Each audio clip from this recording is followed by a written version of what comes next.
So hello guys, welcome back to the another video. So today I'm gonna show you how to play Candy Crush without downloading. So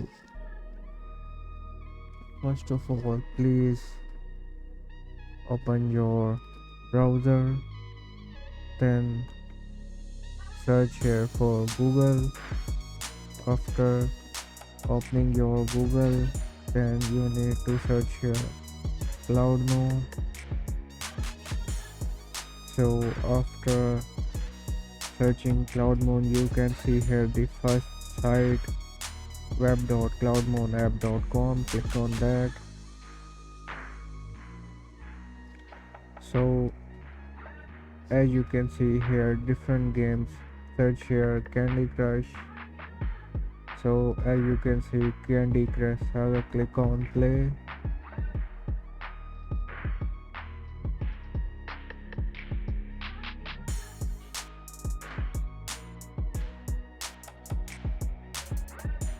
So as you can see Candy Crush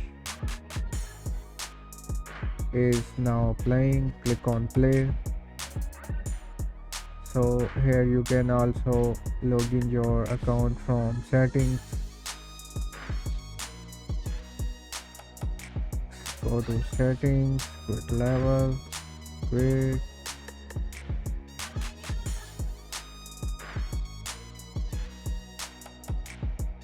and go to settings.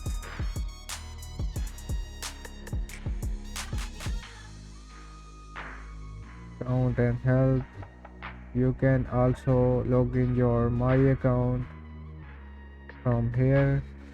So I hope you like this video. Please like and subscribe my channel and hit the bell icon.